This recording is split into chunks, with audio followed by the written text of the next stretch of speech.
नमस्कार। आपका अखबार के संक में आपका स्वागत है। मैं हूं प्रदीप सिंह। बिहार में चुनाव नतीजों का सबको इंतज़ार है। 14 नवंबर को नतीजे आएंगे, लेकिन आज मैं बिहार की बात नहीं करने जा रहा हूं। बिहार के नतीजे मेरे हिसाब से तो बिल्कुल स्पष्ट हैं, केवल चुनाव आयोग की घोषणा की देर है। लेकिन आज बिहार चुनाव पर नहीं, बिहार चुनाव के बाद जो कुछ होने जा रहा है, बहुत सी चीज़ें होने वाली हैं। उनमें से एक मुद्दे को आज उठा रहा हूं। कर्नाटक में नवंबर क्रांति हो सकती है बिहार विधानसभा चुनाव के नतीजे आने के बाद। कर्नाटक, आपको पता है कि कांग्रेस शासित राज्य है। सिद्धरामैया वहाँ पर मुख्यमंत्री हैं और डीके शिवकुमार जो प्रदेश अध्यक्ष भी हैं और डिप्टी सीएम भी हैं, वो मुख्यमंत्री पद के दावेदार हैं। अब कांग्रेस के ही सूत्रों के मुताबिक जो खबरें आती रही हैं जब से सरकार बनी है 2023 में मई में, तब से कि तय हुआ था कि 2.5 साल दोनों मुख्यमंत्री रहेंगे। डीके शिवकुमार का दावा बड़ा था। उनका कहना था कि उन्होंने मुख्यमंत्री के रूप में उनके लोगों ने उनको प्रोजेक्ट किया, इस वजह से वोकालिगा वोट जो है वो देवगौड़ा परिवार से छिटक कर कांग्रेस के साथ आ गया और उसके कारण जो है पार्टी को सरकार बनाने में मदद मिली। अब उसमें कितनी सच्चाई है नहीं है वो बात पीछे छूट चुकी है, लेकिन अभी तक कांग्रेस हाईकमान की ओर से इस बात का खंडन नहीं किया गया है कि 2.5 साल का कोई फॉर्मूला तय हुआ था या नहीं हुआ था। तो इसका मतलब 2.5 साल का फॉर्मूला तय हुआ था। अब वो 2.5 साल नवंबर में पूरे हो रहे हैं। तो आप देखिए, लगातार कर्नाटक में इस तरह की बातें चल रही हैं। कांग्रेस ने जब चुनाव प्रचार कर रही थी, चुनाव में उतरी थी, तो 5 गारंटी का वादा किया था। अब कर्नाटक की माली हालत इतनी ख़राब हो गई है कि वो 5 गारंटियाँ पूरी करने की स्थिति में नहीं है। तो उसमें शर्तें लगाई जा रही हैं, उसको घटाने की कोशिश हो रही है, फिर भी पूरी नहीं कर पा रहे हैं। तो सरकार ने फैसला किया कि जो विकास के काम हैं उनके मद में कटौती की जाएगी। उससे विधायक नाराज़ हैं। विधायक कह रहे हैं कि हमारे इलाके में काम ही नहीं हो रहा है। और ये बात किसी और ने नहीं, डिप्टी सीएम डीके शिवकुमार ने विधायकों से कहा कि हमें जो 5 गारंटियों का वादा किया था वो पूरी करनी है, उसके लिए पैसा चाहिए, इसलिए आपके क्षेत्र में विकास के काम के लिए पैसा नहीं मिल सकता। ये ऑफिशियल बयान है, कोई मतलब लुकी छिपी बात नहीं है। तो कर्नाटक की हालत ये हो गई है कि कांग्रेस की न तो गारंटी पूरी हो पा रही है जो 5 गारंटियाँ थी, और न ही विकास का काम हो रहा है। बेंगलोर के इंफ्रास्ट्रक्चर की खबरें रोज़ अखबारों में छप रही हैं और उस पर जो है विवाद हो रहा है। किरण मजूमदार शॉ जो है वो फार्मास्यूटिकल इंडस्ट्री की प्लेयर हैं। उन्होंने बेंगलोर के जो है इंफ्रास्ट्रक्चर पर बयान दिया तो उनको भाजपाई बताकर उनके खिलाफ जो है पूरी कांग्रेस पार्टी खड़ी हो गई, उन पर हमला शुरू हो गया। नारायण मूर्ति और उनकी पत्नी ने मना कर दिया कि हम ये कास्ट सेंसस में भाग नहीं लेंगे, उनको भाजपाई बताकर उन पर हमला शुरू हो गया। तो कांग्रेस कर्नाटक में बाहर भी लड़ रही है, अंदर भी लड़ रही है। डीके शिवकुमार रविवार को दिल्ली आए थे, क्या बात हुई किसी को मालूम नहीं, लेकिन उससे पहले जो घटनाक्रम हुआ उस पर अगर नज़र डालें तो आपको समझ में आएगा कि क्या होने की संभावना या आशंका नज़र आ रही है। पहली बात तो ये कि मुख्यमंत्री के बेटे यतीन्द्र सिद्धरामैया, उनका एक बयान कुछ दिन पहले आया। उन्होंने कहा कि अगला चुनाव यानी 2028 का चुनाव मेरे पिता नहीं लड़ेंगे, ये उनका आखिरी चुनाव था। तो मतलब 2028 में मुख्यमंत्री पद की रेस में वो नहीं होंगे। और सिद्धरामैया की राजनीति अगर आप जानते हो तो आपको पता होगा कि वो देवराज अरस की जो राजनीतिक विचारधारा थी उस पर चलते हैं।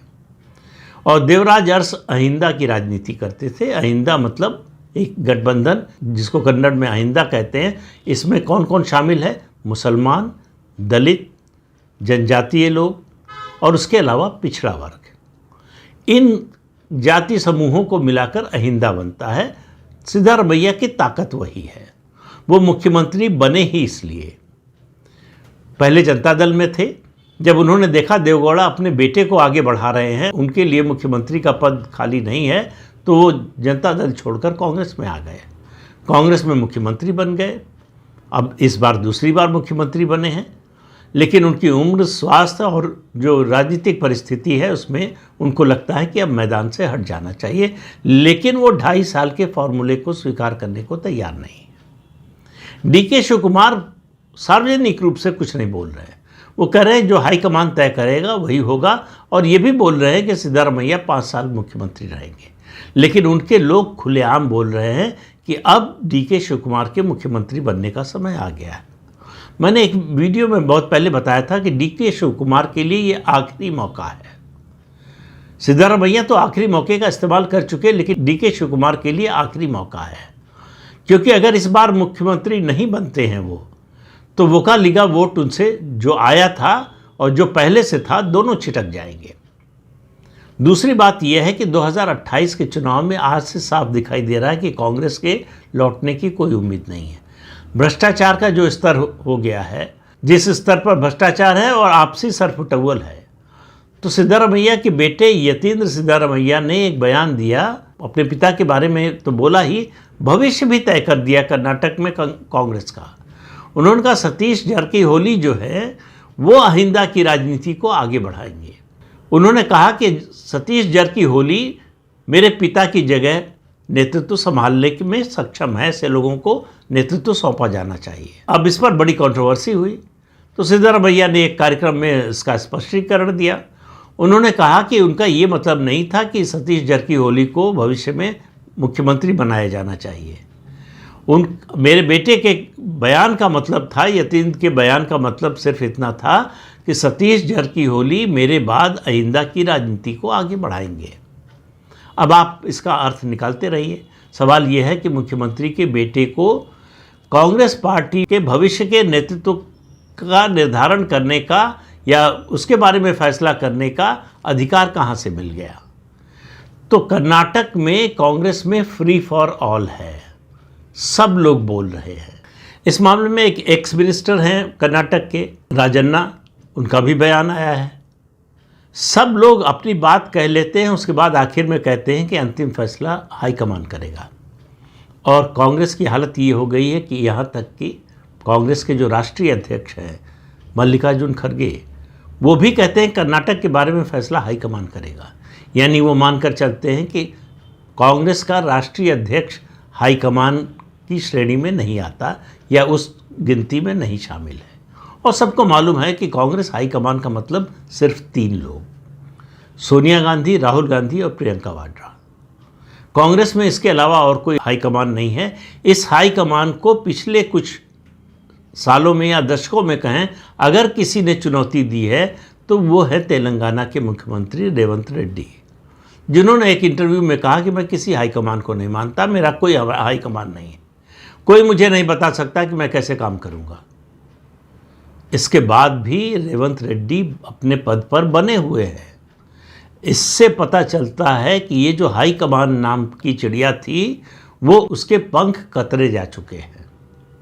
अब वो उड़ान भरने की स्थिति में नहीं है, लेकिन उसकी मौजूदगी तो है। तो सबको सुविधाजनक लगता है कि अपनी बात कहो और फिर आखिर में कह दो कि हाईकमान तय करेगा। जी परमेश्वर हैं कर्नाटक के गृह मंत्री। और जब मुख्यमंत्री बदलने की बात चली तो उन्होंने कहा कि मैं क्यों नहीं, लेकिन उन्होंने भी फिर कहा कि वो हाईकमान तय करेगा। तो उन्होंने एक बात और आगे बढ़ कर कही, उन्होंने कहा कि बिहार विधानसभा का चुनाव खत्म होने के बाद मुख्यमंत्री और उप मुख्यमंत्री दोनों दिल्ली जाएंगे और वहाँ से फैसला होगा कि मुख्यमंत्री के पद में या नेतृत्व में कर्नाटक में बदलाव होगा कि नहीं होगा। अब कर्नाटक में कहा जा रहा है, ये चर्चा है कि नवंबर क्रांति होने वाली है कर्नाटक कांग्रेस में। डीके शिव कुमार को पता है कि ये उनके लिए आखिरी मौका है। वो जिस जाति से, जिस समाज से आते हैं उसकी संख्या बहुत ज़्यादा नहीं है। 2 बड़े समुदाय हैं कर्नाटक की राजनीति में जो राजनीति को बहुत प्रभावित करते हैं, एक लिंगायत, दूसरा वोकालिगा। लिंगायतों की संख्या ज़्यादा है, उनके मठ ज़्यादा हैं, उनके एजुकेशनल इंस्टीट्यूट्स हैं, हॉस्पिटल हैं, तमाम समाज सेवी कामों में वो लगे हुए हैं। वोकालिगा के भी है लेकिन बहुत कम है, उस तरह का प्रभाव नहीं है। वोकालिगा समुदाय का प्रभाव कुछ जिलों को, ओल्ड मैसूरू के कुछ जिलों तक सीमित है, जिसमें दावेदार देवगौड़ा का भी परिवार है। हालांकि उनकी ताकत लगातार घटती जा रही है। अब वो निर्भर हो गए हैं भारतीय जनता पार्टी पर। तो 2028 का चुनाव सीधा सीधा भाजपा और कांग्रेस के बीच होगा। अगर पूरे देश में देखें, पिछले कम से कम 10-12 साल का, या कहें 2014 से अब तक का इतिहास उठाकर देखें, चुनावी इतिहास, तो आपको पता चलेगा कि जब सीधी लड़ाई भाजपा और कांग्रेस में होती है तो भाजपा का स्ट्राइक रेट 90% से ऊपर होता है। और दूसरा, जिस तरह से विपक्ष की भूमिका निभाई है भाजपा ने, और कांग्रेस की सरकार जिस तरह से लड़खड़ाती हुई चल रही है, आपसी झगड़े बढ़ रहे हैं, एक दूसरे को चुनौती दी जा रही है, सरकार विकास के काम कर नहीं पा रही है या करना नहीं चाहती है, जो भी मानना चाहें आप, और तथाकथित हाईकमान मूक दर्शक बना हुआ है। हाईकमान की ओर से कोई बयान नहीं आ रहा है। ये भी नहीं कहा जा रहा है कि आप सब लोग चुप रहिए, समय आने पर पार्टी का नेतृत्व फैसला करेगा। ये बयान देने की भी हिम्मत कांग्रेस हाईकमान तथा कथित हाईकमान की नहीं हो रही है। तो इससे उनकी ताकत का अंदाज़ा लगा लीजिए। अब इस हाईकमान, ये 2.5 साल का जो फॉर्मूला है, इसमें भी पेच है। इसमें पेच ये है कि 2.5 साल के फॉर्मूले में राहुल गांधी सिद्धारमैया को चाहते हैं पूरे 5 साल मुख्यमंत्री रहे। प्रियंका वाड्रा चाहती हैं डीके शिवकुमार 2.5 साल बाद 2.5 साल के लिए मुख्यमंत्री बने। सोनिया गांधी दोनों में संतुलन स्थापित करने की कोशिश कर रही हैं। कांग्रेस की जो पुरानी नीति है संतुलन की, तो वो सिद्धारमैया के खिलाफ नहीं है लेकिन डीके शिवकुमार के साथ है। डीके शिवकुमार के साथ नहीं है लेकिन सिद्धारमैया के खिलाफ भी नहीं है। तो वो संतुलन स्थापित करने की कोशिश कर रही है कि किसी तरह से इस क्राइसिस को टाला जा सके, जिसके टलने की कोई उम्मीद नहीं नज़र आती है। 2.5 साल नवंबर में पूरे हो रहे हैं। बिहार का चुनाव का नतीजा 14 नवंबर को आ जाएगा। उसके बाद कांग्रेस में ये बड़ी क्राइसिस होने वाली है, जिसको नाम दिया जा रहा है नवंबर क्रांति। इस बीच में एक और सज्जन हैं जो बहुत ज़्यादा सक्रिय हैं, बहुत ज़्यादा बोल रहे हैं। कांग्रेस पार्टी के राष्ट्रीय अध्यक्ष मल्लिकार्जुन खड़गे के बेटे प्रियांक खड़गे। वो मैंने पिछले वीडियो में कहा था कि कांग्रेस के हिंदू विरोधी जो नेता हैं, जो नेतृत्व है, उसके नए पोस्टर बॉय के रूप में उभर कर आए। हिंदुत्व को, सनातन धर्म को जितनी गाली दी जा सकती है वो दे रहे हैं। इससे ज़्यादा शायद उनको गालियां आती नहीं, इसलिए नहीं दे पा रहे हैं। तो उनका बस चले तो हिंदुत्व को इस देश से ख़त्म कर दें। उनको मालूम नहीं कि बड़े बड़े आए और बह गए, और उनकी हैसियत औकात नहीं है कि हिंदुत्व को, सनातन को ख़त्म कर सकें। लेकिन बोलने की आज़ादी सबको है, कोई कुछ भी बोल सकता है, तो वो भी बोल रहे हैं। अब ये कहा जा रहा, चर्चा ये हो रही है कि प्रियांक खड़गे भी मुख्यमंत्री पद के दावेदार हैं। ये दरअसल टीस है, कसक है पिता को जो अवसर नहीं मिला उसकी। 3 बार कर्नाटक की राजनीति में ऐसा मौका आया जब मल्लिकार्जुन खड़गे मुख्यमंत्री पद के प्रबल दावेदार थे। तीनों बार उनका नंबर कट गया। पहली बार बन गए एस.एम. कृष्णा, फिर दूसरी बार बन गए धर्म सिंह, और उसके बाद सिद्धारमैया जब पहली बार मुख्यमंत्री बने थे। तीनों बार वो मौका चूक गए। तो अब उनको, उनके परिवार को और उनके समर्थकों को लगता है कि उनका बेटा यानी प्रियांक खड़गे जो है मुख्यमंत्री बनने के लिए तैयार है। तो अब गांधी परिवार, हाईकमान, कांग्रेस हाईकमान कहना छोड़ देना चाहिए, गांधी परिवार और गांधी परिवार के ये 3 सदस्य किसके पक्ष में फैसला करेंगे? जिसके भी पक्ष में फैसला करें, क्योंकि ये यथास्थिति तो नहीं चलने वाली। जिसके भी पक्ष में खड़े होंगे, दूसरा पक्ष बगावत नहीं करेगा, इसकी कोई गारंटी नहीं है। क्योंकि डीके शिवकुमार पार्टी के एक तरह से फंड मैनेजर है, इसलिए उनका महत्व ज़्यादा है। इसलिए गांधी परिवार की नज़र में भी उनका महत्व है। लेकिन जनाधार की बात करें तो वो सिद्धारमैया के साथ है। लेकिन सिद्धारमैया का ये आखिरी कार्यकाल है, उसके बाद वो चुनाव भी लड़ेंगे, इसमें भी शंका है। तो सिद्धारमैया भविष्य के नेता नहीं है। वर्तमान भी रहेंगे कि नहीं पता नहीं, लेकिन कर्नाटक में कांग्रेस का भविष्य नहीं है सिद्धारमैया। और डीके शिवकुमार वर्तमान तो हैं, लेकिन वो भी कर्नाटक कांग्रेस का भविष्य नहीं है। तो अब समय आ गया है कर्नाटक के लिए कांग्रेस पार्टी अपने नए नेता का चुनाव करे। नए नेता के बारे में संदेश दे कि आगे कर्नाटक में कांग्रेस का नेतृत्व कौन करेगा। तो केवल मुख्यमंत्री पद नहीं तय होना है 2.5 साल के लिए। मान लीजिए ये रोटेशन की पॉलिसी मान भी ली जाए तो भी डीके शिवकुमार के बाद यानी 2028 में डीके शिवकुमार मुख्यमंत्री के रूप में प्रोजेक्ट नहीं किए जाएंगे, ये पहले से तय है और ये बात डीके शिवकुमार को भी मालूम है। इसीलिए उनको लगता है कि आखिरी मौका है। और उनको ये भी मालूम है, चूँकि ज़मीन से जुड़े हुए हैं, ये भी पता है उनको कि 2028 में कांग्रेस नहीं लौट रही है। और फिर उसके बाद जो है 2033 में विधानसभा चुनाव होगा, तब तक डीके शिवकुमार रिटायर हो चुके होंगे, पृष्ठभूमि में जा चुके होंगे। तो इसलिए उनको लगता है कि अगर ये 2.5 साल नहीं मिला तो वो कभी मुख्यमंत्री नहीं बन पाएंगे कर्नाटक के। लेकिन कांग्रेस के सामने सिद्धारमैया और डीके शिवकुमार का झगड़ा सुलझाना ही एक मुद्दा नहीं है। भविष्य का नेता तय करना भी 28 की तैयारी के लिए अभी से नेतृत्व कौन संभालेगा, इसके बारे में भी कौन संभाल सकता है, इसके बारे में भी फैसला इसी नवंबर महीने में होना है। अब कर्नाटक में लोग मजाक कर रहे हैं, उसकी सरकार 5 गारंटियां तो दे नहीं सकी, लेकिन स्थायी सरकार की भी गारंटी नहीं दे पा रही है। ये सरकार रहेगी कि नहीं इसकी भी गारंटी नहीं है। चर्चा इस बात की भी है कि हो सकता है कि ये नवंबर क्रांति अगर होती है तो मध्यावधि चुनाव हो जाए, विधानसभा भंग हो जाए, ये सरकार गिर जाए, अल्पमत में आ जाए और नए चुनाव हों। इस संभावना से पूरी तरह से इनकार नहीं किया जा सकता।